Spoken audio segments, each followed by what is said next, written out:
So, Lauren, I've been thinking about buying a house, and I'm just Perfect. a lot of questions. Perfect. This is Brandon Fox, Lauren Gove with the Fox Real Estate Group. Follow us, like us, subscribe. We've got a lot of the hot buyer questions that we're going to go through today that we hear on a daily basis. Yep. We're going to rapid fire through them. No fluff. Yep. No fluff. We're Real answers. straight to it. So we're going to get going. I'm going to be the buyer asking the questions. Lauren, you're going to give me all the good information. all the good info.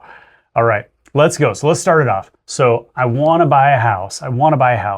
But how much do I actually need? How much money do I actually need to buy a house? Yeah, that's a great question. I think a lot of people assume they need more than what they actually do. But with the programs out there like the FHA loan, the down payment assistance programs, we're seeing buyers go in with as little as 3.5%, and sometimes even less if we're able to get the seller to pay for some closing costs, things like that. Cool. Let's be real. When I was younger, That was a long time ago. I wasn't the most responsible with my credit. I think I built it back up, but it's not perfect. What does my credit need to look like to get a house? Yeah, there's some different programs out there that will help you with that. It's a really good opportunity to talk to a lender. Every situation and every buyer is very different. And so it's really helpful to have just a conversation with someone to actually see what that affordability is. And people think their credit needs to be this, perfect number. It really doesn't. It's just a real conversation. So if we do move forward and we go through this process, what's my monthly payment actually going to look like on a home? Yeah, that's a big question and one we hear a lot. Again, kind of one of those things where people think it's going to be way higher than it actually is. In a standard home right now in this market, in this area, we're seeing people get into homes for a monthly payment between $2,500 to $3,000. It's definitely a situation type of scenario, but that's kind of where we're seeing the average right now.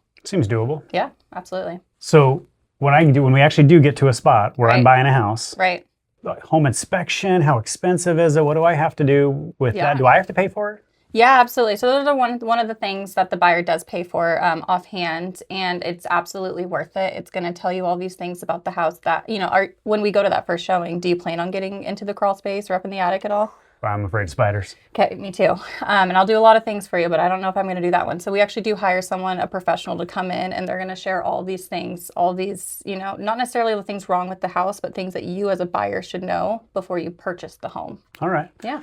So what if we, as we're going through this process, I'm a nervous wreck about this. Yeah. Right. Totally This is normal. a big deal. Totally normal. What happens if I get halfway through and I freak out and want to back out? Yeah, there might be something that comes up on the inspection that you're just not comfortable with, and that's totally okay. We're going to try and make sure that you can even get your earnest money back and fall into those timelines to make sure that you're protected, and we'll walk you through every step of the way. With rates where they're at right now, is it even a good time to buy? Something that I always say, if it makes sense to you and your goals and you can afford it, it's always a great time. And if rates are a little bit lower in the future, then you have that opportunity to refinance, but you beat out all the competition. So right now I'm renting and my lease expires at the end of May. Yeah. How long does this process how long does it even take to buy a home? Yeah, absolutely. Every single situation and every transaction is, a little bit different. I would say the most standard is between 30 to 45 days once we're actually under contract. That also can take a little bit because you could like the first house that we see. You could like the 15th house that we see. Mm-hmm. Once we actually are under contract, then it's typically about a 30 to 45 day process. Got it. All right. So I was actually just kidding. I'm not renting and my lease doesn't expire in May. Yeah, just joking. So I actually own my own home, and I'm trying to figure out what I need to do with this, and going through the process of this. I really only want to move once, but I'm not sure how, do I need to sell my home first? Do I move into the new one first? How does all that, how does that work best? Yeah, absolutely. Every seller, especially if you have to sell your house and you want to buy something new, it's kind of to put what you're comfortable with. Mm-hmm. There's different loans out there. You could do a bridge loan so that we only have to move once. We can make it contingent on the sale of your home. So there's ways to make it so that you're not moving from a house to an apartment to the next house type of deal. A little bit easier of a transition. Yeah. With where we're at in the market right now with interest rates and home prices, is there any competition out there right now, or is it just, sellers just giving their homes away? Yeah, that's a great question as well. We are in a really dynamic market right now. We're seeing that the pricing of the home is what's most important. If they're priced correctly, either at or a little bit below market value, we're still seeing multiple offers and it leaving the market after the first week and going pending. We're also seeing some homes go off the market, unsold. A lot of price reductions you'll see on Zillow right now. And so It's a really dynamic spot as a buyer. Like, just again, we're just getting started in this Yeah. process, and I'm trying to figure out, I want to keep my payment, around $2,000, $2,500, and how do I figure out how much I can actually afford? It's a great reason to talk to a lender. They're going to tell you all the different programs that they have. They're going to show what your affordability is, and also affordability and comfortability are different. What are you comfortable with paying? It's a good question. Yeah, right. I got to figure that out. Right. Let's definitely get you talking to a lender. Nice. So when I get started in this process, like, do I have to put any money down, or how does this work in the timeline of the process? Are you talking about like closing costs and things like that? I've heard of earnest money, but I don't even know what it is. Yeah, earnest money is kind of like a promise to pay. Essentially, you're saying that, because you're taking your home off the market for this amount of time and you're not letting other people go in and buy it, I promise that I'm willing to put this amount down to show that I am a serious buyer. So if I back out, do I lose that? That's one of those things, that inspection period, those contingency timelines, we put those in place to protect you because, again, there's going to be things that pop up we might not know about. We want to make sure that you walk away with your earnest money.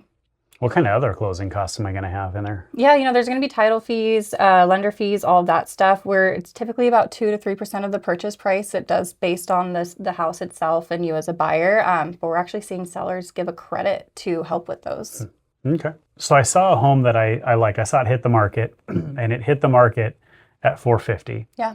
And it was pending the next day. Yeah. And I saw it actually finally close, and it closed at $475. Right. Right. So kind of, you were talking about that competitive market, but what happens in that situation if the home doesn't appraise for $475? There's a couple different ways that you could do it. Typically, the seller, we have that conversation with the agent and say, hey, the seller's either going to need to go down in that price to match that. You as a buyer can, bring that extra to closing, or we can walk away if it just doesn't make sense for you. I'm trying to figure out, I'm moving into this new home. What do you think's best? Should I buy something that I need to put some elbow grease into, or just something brand new, or a move-in ready?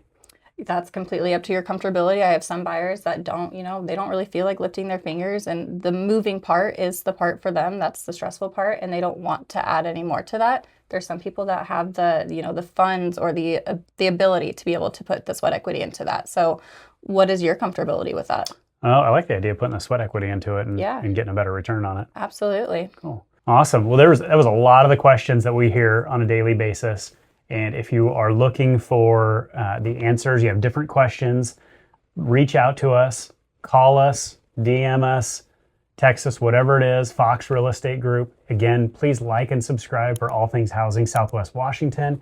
And we'll be coming out with videos weekly. Again, please subscribe. And we hope to see you next week.